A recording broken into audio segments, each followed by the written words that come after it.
Okay, we are here with Kentucky's student athletes, Trey Mitchell, Antonio Reeves, and Adu Thiero. We have 15 minutes with the student athletes before head coach John Calipari. Please raise your hand to ask a question, and a person with a microphone will come over. Please state your name and media affiliation. If you are joining us on Zoom, please use the raise hand function for questions. We will address questions in the room first and get to Zoom if time allows. Questions for the student athletes? Right here in the front. Tyler Thompson, Kentucky Sports Radio. Trey and Adu, this is obviously a homecoming game for you. How excited are you to be back home? And two, how many friends and family are coming to watch you play? Trey, you want to start first? It means the world to be back home in my final year of college basketball and on this team and kind of being able to have people around me kind of see this moment come full circle for me to play Kentucky. And I honestly couldn't give you a number with how many people that have hit me and said that they're going to be there tomorrow. I do. I'm super excited to play at home. I got people texting me who haven't seen me play since I was a little kid, telling me that they're coming to the game. So, just like what Trey said, just super happy to be home and be able to play here. Questions for student athletes? Back corner, right? Noah Hiles, Pittsburgh Post-Gazette. Adu, I remember talking to you, I think just only like 3 or 4 years ago. You were 6'2". You only had a couple of mid-major offers. A lot of growth has taken place for you, both physically and as a basketball player, playing a new position, playing at a very high level. Can you just talk about your growth, both physically and as a player? I said it was very difficult, just getting to the school, trying to find my place, also dealing with growing and everything. But it helped me become how I am right now and play the way I'm able to play right now, and I'm just very blessed to be in this position. To the left, second row. Dusty. You're good. Dusty Baker, Wave Sports. For all three of you guys, the defense has been kind of the story this season and whether or not it's been showing up. And just having this week off, how much of that has been a focus for this team? And going into the tournament, how confident are you in your defense? With that, whether it's Oakland or any team down the road as well, how confident are you across the board? I'll start with this. Very confident in our defense. Been working on it for a couple of days now, just in practice, just focusing on just things like getting over ball screens, getting more physical down low. So we emphasize that each and every day. So. You want to add? You good? I think that was pretty good. All right. Right middle here. Bailey Tucker, College Basketball Review. Trey, you've been at UMass, Texas, West Virginia, and now here at Kentucky, and you're wrapping it all up. This is your last season. What are your expectations for your last time playing in this tournament, your last chance to play in this tournament? I just expect the all-out effort, I can't say that I expect anything but the best from our guys, and some other dudes in the locker room, it's their last go-around too. And I know nobody wants to go out sad, so there's 40 minutes of basketball to be played, and we plan on playing all 40, every single second of it, everything we got. Left front right here. Jerry DePaula, Pittsburgh, Trib Total Media.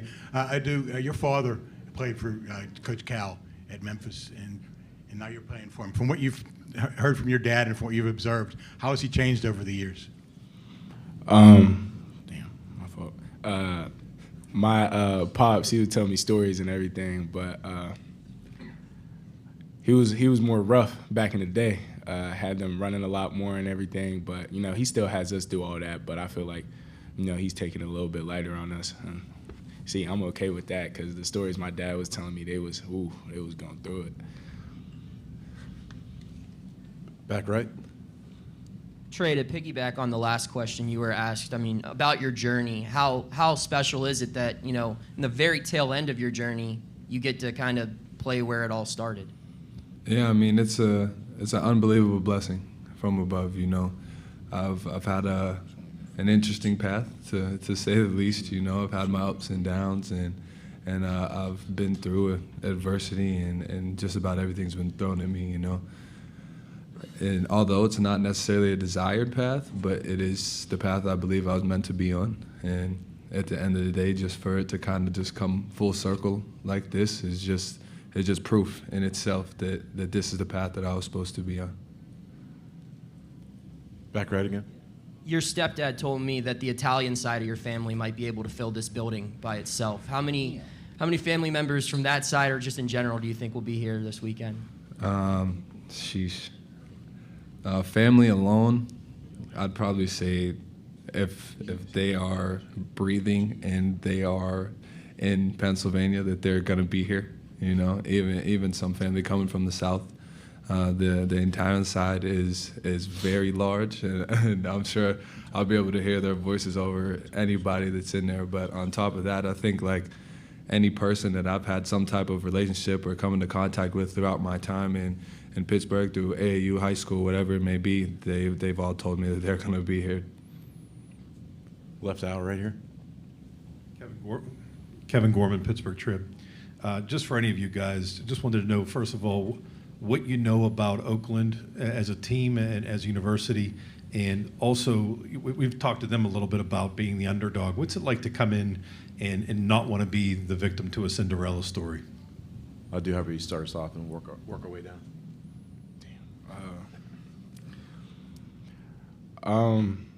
You know, our focus has been more on us and trying to fix our things rather than worrying about them the most. But yeah, we still watch film on them and everything. They're a great team. You know, they got shooters, they have inside players, but we just know we're gonna come in and fight.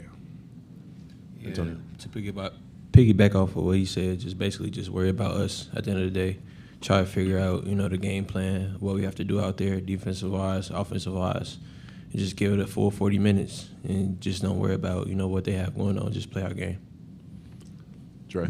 Yeah, I would agree with both of their statements, and that, you know, nobody wants to be part of a Cinderella story, and I think that our guys understand that, and that this team is in a tournament for a reason. You know, they're not to be looked over, and they're capable of coming out and playing a really good game. So we have to be ready for the moment, and I think we will be.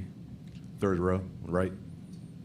John Huang, NOLA Media. Trey and Adu, the guy sitting between you, had one of the most fantastic seasons in the history of Kentucky basketball. Can you explain to me why you don't think he gets as much recognition as he deserves? Trey, you want to start? I mean, yeah, that's easy. You know, he's humble. He's a humble beast. You know, he's not a guy that's going to come out here and brag or seek attention. But on top of that, it could be just because we have some young guys with really big names, and some people are focused on that. But at the end of the day, when you look at it, this kid gives us production night in and night out. He gives us leadership, and, you know, he does it with the same look on his face the whole time. You never know what's going through his mind, but you know what you're going to get from him. So it's just like he deserves all the recognition that there is. I mean, we're at, if not the best basketball program to exist in college basketball, you know, and he's performing. His name should be up there with some of the best of them. I do. You know, his consistency, even if other teams are trying to take away his scoring ability, he's able to do the little things, whether it's get a rebound, go back up for a putback, play defense, all that. Like, he's able to do everything. And then we just have multiple parts on this team. So I feel like because, you know, we have Reed, Rob, DJ, Justin, all the other freshmen, like all our freshmen are, I'd say all our freshmen are good players. So they're getting more of the shine and kind of overlooking Antonio. But at the end of the day, you look at the stats. Stats don't lie. Right middle. Nathan Geese, Lubbock Avalanche Journal. Trey, you've had quite a few different teammates throughout your kind of journey, but one of them, Joe Toussaint, you guys were at West Virginia last year. What's your guys' kind of relationship, and do you have any good stories of Joe that I can use against him?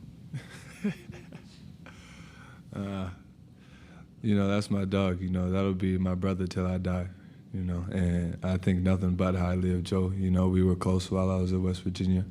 You know, we crossed paths earlier before our teams were practicing in the same facility. So it was good to see him and catch up with him. But as far as any stories, I'm not going to expose him like that. But, nah, he's a funny dude, and he's a great person. Left middle. Shelby Cassesi, WPXI, Trey, and Adu talked about the homecoming a little bit, but when you look back at your upbringing here in Pittsburgh and the time you spent here, how much do you think this area has really just made you into the men you are today and the basketball players you are today? Trey, you want to start? You know, there's a lot to Pittsburgh. You know, there's a lot of things you can get into, a lot of different people you can run into. I would say through my life growing up here, at least from a basketball perspective, I felt like there was always someone reaching out to me to, you know, get working and get better, or come play pickup here with these guys that are college players now. Like, just come get better. There's so many people in the community that have just helped me develop my game and really helped me find my love for the game and push me to be more. I do. Yeah, I say just growing up here helped mold me. You know, my family, the people around me, everybody just, you know, try to keep me focused at all times, make sure I wasn't getting off the right path. And I think that doing all that and just listening to the right people, that just got me to where I am today. To the left. Man above. Kevin Gorman from the Pittsburgh Trib again. Wonder how much Cal has talked to you guys about his days at Pitt and in Pittsburgh. If he's talked to you all about when he was an assistant coach at Pitt, or bringing Kentucky back and playing in the NIT against Robert Morris. How much have you heard any stories this week in particular? You want me to take it? Trey, yeah, here we go. There hasn't been too many stories like in depth, you know, but he's had some people around that have coached him or coached with him out here, and we got to meet them today. But as far as story goes, you know, Coach doesn't seem to be too long-winded about those at the moment. Maybe he's just more focused on the task at hand. But I'll have to ask him about it and see what he says. Antonio, Adu, you got anything to add? Are you good? No, that's good with that one. All right, left middle. Brooke Pryor with ESPN, Trey and Adu, kind of building on that theme of Cal and Pittsburgh. I know Mike Tomlin and Cal are close friends. Growing up in Pittsburgh, did you guys ever have any interactions with Mike Tomlin, or were you guys kind of involved or have any kind of relationship with him? Adu, you want to start us off with that one? You good with that? Trey got it. Trey got it? All right, Trey. He said Trey. With Mike, I wouldn't say anything in particular. I've been to a couple of football camps when I used to play football, and he was there, but I wouldn't say that we've had any like interpersonal connections. I think that it might be someone in his family was a basketball player, and I was running the camp there, so I met him in that way. But you know, it wasn't too long-winded or anything like that. Just kind of a show and go type of thing. I'm not gonna lie. It wasn't working. I don't really watch football, and I didn't play it, and you know, on my ears, so I don't really got nothing to say about that. Probably got time for one or two more. Any more questions for student athletes? Oh, right here. Sorry. Hi, this is for Trey, Jerry DePaul, Pittsburgh Trib. Have you ever had much interest in playing for your hometown team? You know, while you were in college? Pitt? Yeah. They've reached out to me, you know, but for me, I didn't want to necessarily be at home because I felt like it was easy to get distracted. You know, I have a bigger goal in mind, and I wanted to stay focused, and I know being this close to home would provide a lot of opportunities for people to get in my ear and distract me from what I'm trying to do. Thank you. Probably got time for one more question. All right, we got last two right there. Yeah, as Pittsburgh natives, what are some great local recommendations on where to eat? Adu, you want to start us off? Let me think, bro. I got one for your breakfast spot, Pamela's. Don't act like you was gonna say that. I don't know what I was gonna say.